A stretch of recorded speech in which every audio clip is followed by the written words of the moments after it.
Recuerdo el día con una claridad que me atormenta. El olor a tierra húmeda y podrida.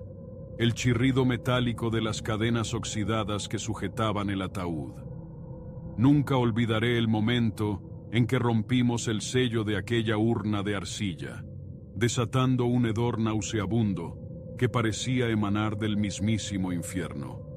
Aquello no fue un simple proyecto de construcción, fue la apertura de una puerta a algo horrible, a algo que estaba mejor dejado en la oscuridad. El calor era sofocante, incluso más opresivo que la amenaza latente que se cernía sobre nosotros.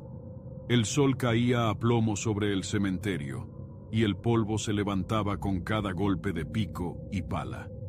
Habíamos llegado con la promesa de una nueva carretera, pero el pueblo entero sentía que estábamos profanando algo sagrado. Las protestas se mezclaban con el sonido de las máquinas, un coro discordante que presagiaba lo que estaba por venir. Yo, como ingeniero, creí en la racionalidad de la obra, pero ese mismo día, la duda comenzó a carcomer mi convicción. Doña Trini, una anciana de mirada penetrante y voz rasposa como el viento del desierto, nos había advertido. Habló de Doña Rosa, una curandera poderosa, de reputación oscura, sepultada en aquel lugar maldito. Sus palabras eran ecos en el silencio del mediodía, una advertencia que muchos ignoraron, y yo, con una estupidez arrogante, entre ellos. Fue cuando desenterramos el féretro de Doña Rosa que el terror comenzó a tomar forma, tangible como la tierra roja que emanaba de la tumba, fría y viscosa como el miedo que me paralizaba. Sentíamos que algo estaba mal desde el principio. La atmósfera del lugar era pesada, cargada de una energía negativa que no se podía ignorar. El ambiente cambió radicalmente al acercarnos al cementerio, como si el aire mismo se hubiera vuelto denso y oscuro. Era como si la tierra misma se resistiera a nuestra presencia, un rechazo silencioso y ominoso que predecía lo que estaba por venir.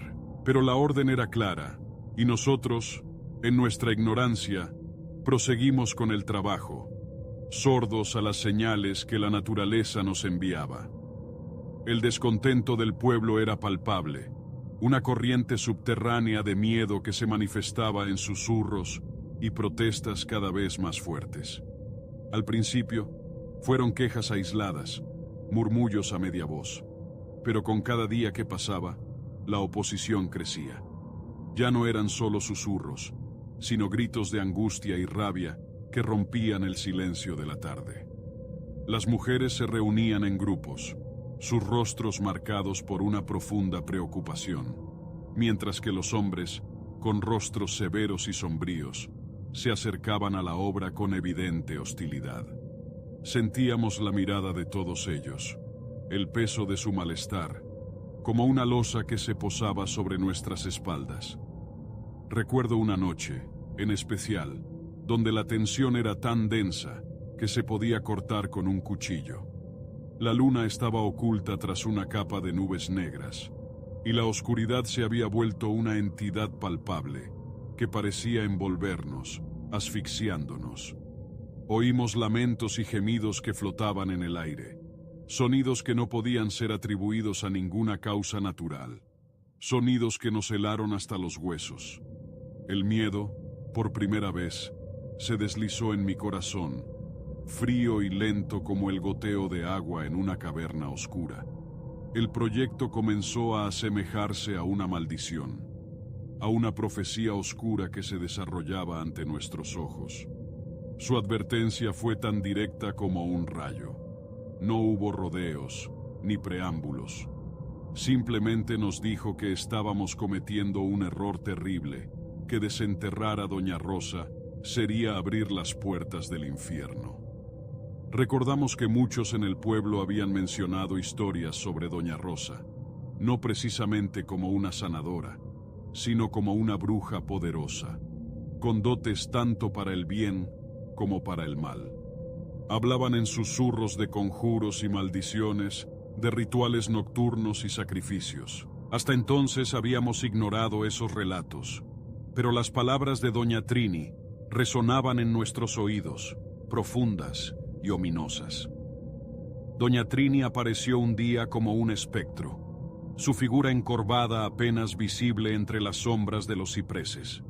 Sus ojos, hundidos y oscuros como pozos sin fondo, parecían haber visto demasiado.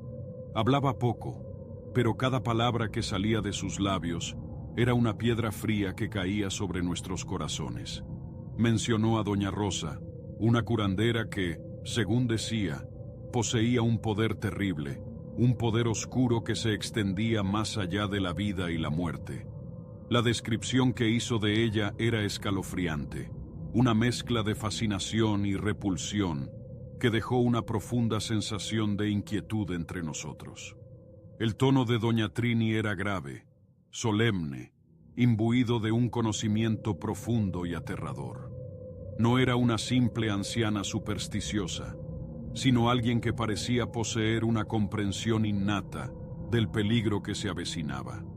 Su advertencia no fue una simple amenaza, sino una profecía, una premonición que resonaba en el silencio pesado del cementerio, mientras el sol comenzaba a declinar, pintando el cielo de tonos rojizos y amenazantes. Sentí un escalofrío que recorrió toda mi columna vertebral, un sentimiento de premonición que se anidó en mi estómago, pesado y frío como el plomo. Cuando finalmente desenterramos el ataúd de doña Rosa, nos encontramos ante algo fuera de lo común. Estaba hecho de un material oscuro e impenetrable, sujetado por pesadas cadenas oxidadas, que parecían resistir con tenacidad el paso del tiempo. Las cadenas estaban retorcidas y entrelazadas, como si hubieran sido sujetas con furia y desesperación. El ataúd en sí mismo parecía estar cubierto por una sustancia viscosa y oscura, que parecía adherirse a la piedra como si quisiera impedir que lo abrieran. Sentí entonces, con toda certeza, que estábamos profanando algo sagrado, algo que no debíamos tocar. La tumba de doña Rosa era diferente a cualquier otra que hayamos encontrado. No era un simple nicho, sino una estructura compleja, construida con piedras oscuras y antiguas, que parecían absorber la poca luz del sol que lograba filtrarse entre los árboles. Estaba adornada con símbolos extraños, grabados en la piedra con una precisión inquietante. Algunos parecían ser jeroglíficos, otros, figuras geométricas complejas que se asemejaban a constelaciones o a algún tipo de mapa estelar. Había una atmósfera de misterio que la envolvía, una sensación de antigüedad y poder que me causó una mezcla de fascinación y terror. El peso de las cadenas era impresionante, como si soportaran el peso de siglos de secretos y maldiciones.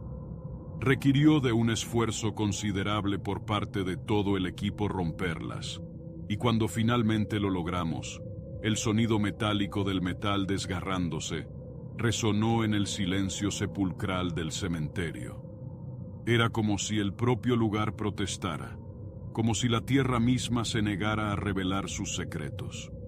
Una vez desatado el ataúd, y mientras lo mirábamos, un escalofrío helado recorrió nuestros cuerpos. El aire se volvió denso, pesado, y un olor dulzón y nauseabundo comenzó a emanar del interior. Sabíamos entonces que habíamos cometido un error, un terrible error. La decisión del capataz fue una aberración, un acto de insensatez que nos marcó para siempre. Habíamos sido advertidos, pero la curiosidad, ese vicio humano que nos empuja a lo prohibido, nos había llevado hasta allí. El peso del silencio quebró, dejando paso a una sensación creciente de terror, un frío que se extendía desde los huesos hasta el alma. La atmósfera cambió de inmediato, volviéndose densa y opresiva, como si la misma muerte nos estuviera observando, expectante, esperando su oportunidad para atacarnos. Fue un momento de profunda locura, un punto de inflexión en el que nuestra ignorancia se convirtió en una maldición. A pesar de las advertencias, a pesar del miedo que se respiraba en el ambiente, El capataz, un hombre insensible y ambicioso, ordenó que se abriera el ataúd. Ignoró nuestras protestas, nuestras súplicas, como si el peligro no le afectara, como si estuviera ciego ante la inminente catástrofe. Su decisión, tomada con una arrogancia desmedida, selló nuestro destino, pues abrió un camino para el terror que se ocultaba en las entrañas de la tierra. En ese preciso momento, una corriente fría y desagradable recorrió la fosa, intensificando el hedor a tierra húmeda y putrefacción que ya se percibía. El miedo se apoderó de nosotros, una ola fría e inmisericorde que nos paralizó. Algunos de los trabajadores, presa del pánico, intentaron detener al capataz, pero él, cegado por una extraña y peligrosa curiosidad, insistió en abrir el ataúd. Su rostro, normalmente impasible, mostraba una mezcla de excitación y terror, como si estuviera fascinado y aterrorizado al mismo tiempo por lo que estaba a punto de suceder. Fue entonces que sentí, con una claridad aterradora, que estábamos a punto de desencadenar algo horrible, algo que nos afectaría a todos para siempre. Al levantar la tapa del ataúd, una ola de hedor fétido y nauseabundo nos golpeó, un olor a podredumbre y muerte que nos hizo retroceder.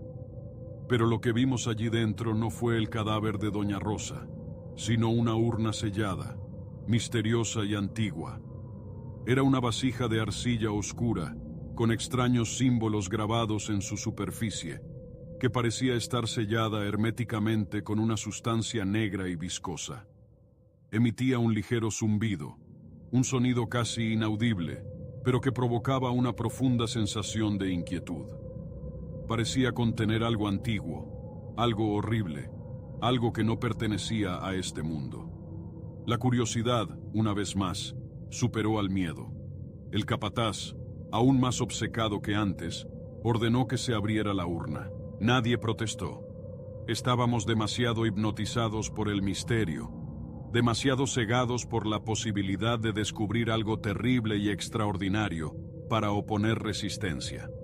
Romper el sello fue como rasgar un velo que separaba nuestro mundo de otro, un mundo oscuro y peligroso que había permanecido oculto por siglos. Una vez roto el sello, la atmósfera se cargó con una energía malsana, un eco de un mal antiguo que se despertaba. El horror no terminó con la apertura del ataúd. Dentro yacía una urna de arcilla oscura y misteriosa, sellada con una especie de brea negra y viscosa. Parecía antigua, muy antigua, como si procediera de una época olvidada, una época anterior a la propia civilización. La urna estaba adornada con los mismos símbolos extraños que veíamos en el ataúd, una repetición inquietante de patrones geométricos y jeroglíficos incomprensibles. Sentíamos una fuerza oscura emana de ella, una fuerza que paralizaba y aterraba al mismo tiempo. Fue un olor que traspasó todos los límites de lo imaginable. No era simplemente un hedor desagradable, sino una fuerza física, un ente maligno que se insinuaba en nuestros sentidos, penetrándolos y corroyéndolos. Parecía emanar de las profundidades de la tierra, un olor primordial, ancestral, que sugería la descomposición de materia orgánica de un período anterior a la existencia humana.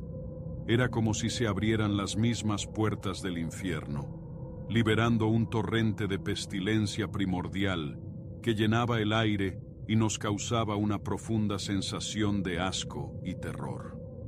Algunos de los trabajadores vomitaron, otros se desmayaron, pero yo, paralizado por el horror, solo podía observar.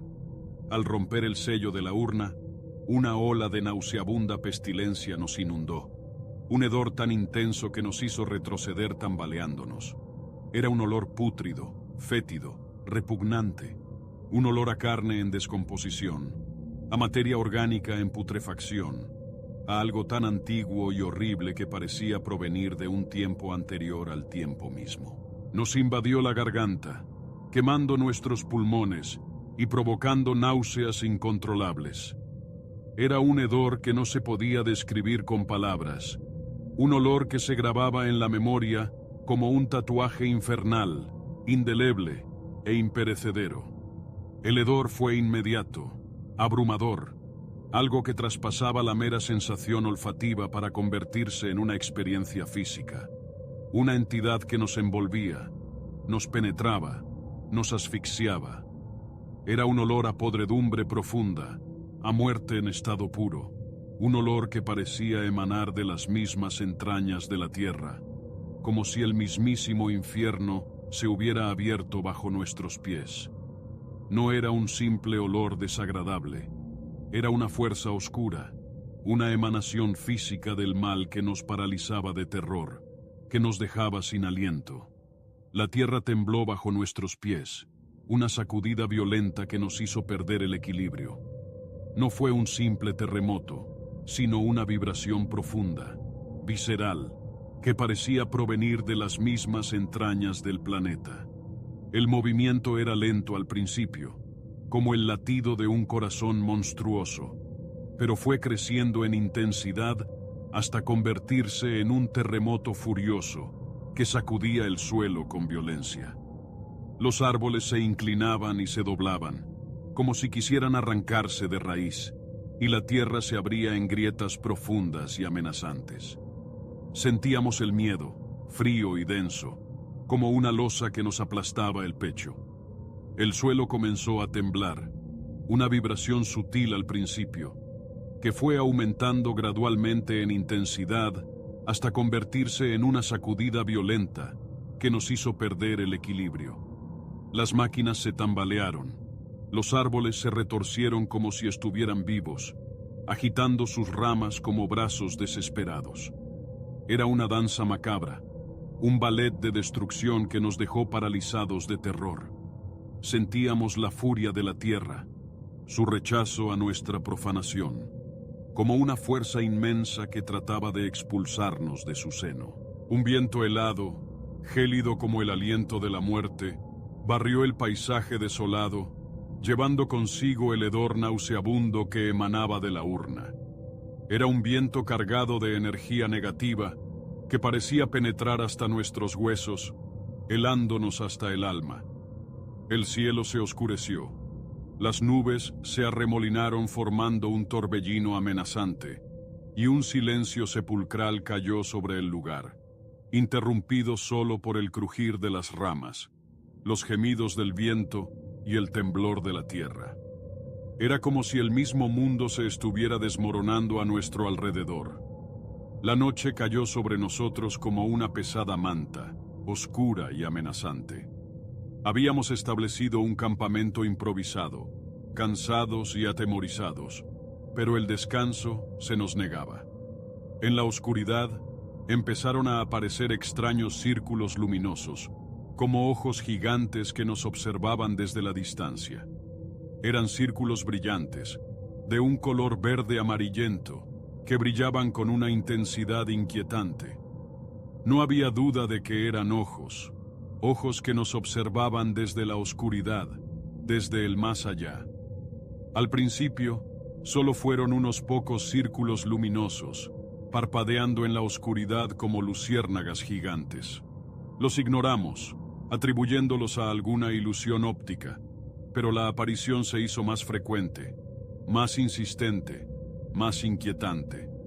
Los ojos aparecieron primero en la periferia del campamento, pero poco a poco fueron acercándose, rodeándonos, cercando nuestra zona de protección.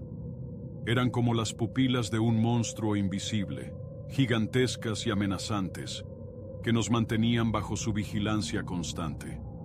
Sentíamos sus miradas, frías y penetrantes como agujas de hielo, que nos perforaban el alma. Los ojos se multiplicaban, apareciendo en todas partes, rodeándonos, envolviéndonos en un círculo de vigilancia implacable. Parecían flotar en el aire, sin cuerpo, sin forma, solo esos círculos luminosos que brillaban con una luz fría y penetrante. El miedo se había convertido en una entidad palpable, que nos paralizaba y nos ahogaba.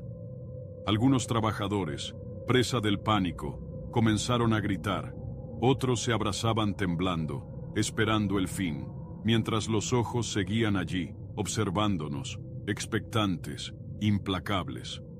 La desaparición de Toño fue el primer golpe mortal. Hasta entonces, el terror había sido algo intangible, una amenaza latente, una sensación de inquietud que se cernía sobre nosotros. Pero la desaparición de Toño, la forma brutal en que apareció su cuerpo, transformó nuestro miedo en un terror tangible y aterrador. La muerte se había manifestado, fría y despiadada, dejando una estela de horror que nos dejaría marcados para siempre. Ya no se trataba de una simple sensación de inquietud. Era una entidad real, palpable, que estaba entre nosotros, acechándonos desde la oscuridad. Toño desapareció en la noche, sin dejar rastro. Lo vimos por última vez cerca de la fogata, fumando un cigarrillo, y luego simplemente se desvaneció en la oscuridad. Lo buscamos, desesperados, gritando su nombre, pero solo recibimos como respuesta el silencio inquietante de la noche y el brillo implacable de esos ojos que nos rodeaban. La sensación de peligro era opresiva, sofocante, el presentimiento de una tragedia inevitable. El cuerpo de Toño apareció al amanecer, cerca del lugar donde había desaparecido. Era un espectáculo horrible, una imagen de terror que grabé en mi memoria para siempre. Su cuerpo estaba mutilado, desfigurado de una manera que desafiaba toda lógica y comprensión humana. Parecía que algo lo había desgarrado, lo había destrozado, lo había usado como un juguete macabro. No había rastros de violencia externa, pero su cuerpo estaba retorcido, desmembrado, una grotesca parodia de lo que alguna vez fue un ser humano. El miedo, una vez más, se apoderó de nosotros, más intenso y abrumador que nunca. El cambio fue repentino, brutal, como si alguien hubiera abierto una llave que conectaba nuestro mundo con un reino infernal. El agua, antes cristalina y pura, se había convertido en un líquido viscoso, de un color rojo sangre, que emanaba un hedor fétido, insoportable, que nos causaba náuseas y mareos. Era un líquido espeso, repugnante, que parecía moverse por sí solo, como si tuviera vida propia. Sentíamos que algo maligno, algo monstruoso, había contaminado nuestra fuente de agua, convirtiéndola en un vehículo de muerte. El olor era insoportable, una mezcla nauseabunda de podredumbre, sangre y azufre, un hedor que se incrustaba en la garganta y en los pulmones, provocando arcadas y tos. Era un olor que impregnaba la piel, los ropajes, que se adhería a todo como una maldición. Algunos intentaron purificar el agua, pero fue inútil. El agua roja, contaminada, se resistía a cualquier intento de limpieza, como si fuera un ente vivo que rechazaba cualquier forma de purificación. El horror era absoluto, la desesperación, palpable. Sabíamos que aquello era una señal, un presagio terrible, un símbolo del desastre que se cernía sobre nosotros. El agua del pueblo, nuestra fuente de vida, se había convertido en algo monstruoso. Corría con una viscosidad alarmante, un líquido rojo oscuro, casi negro, que emanaba un olor nauseabundo a podredumbre y azufre. Era como sangre, sangre espesa y contaminada, que fluía por las tuberías y los canales, contaminando todo a su paso. El horror que sentimos al ver aquello fue inconmensurable. Nuestro suministro de agua, esencial para nuestra supervivencia, se había transformado en una fuente de muerte y enfermedad.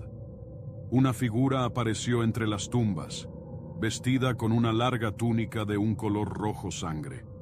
Era una visión aterradora, una aparición fantasmal que se materializó en la oscuridad de la noche, imponiendo una presencia siniestra y amenazante. Su rostro estaba oculto, su cuerpo envuelto en una larga capa que parecía flotar en el aire, pero irradiaba un poder escalofriante.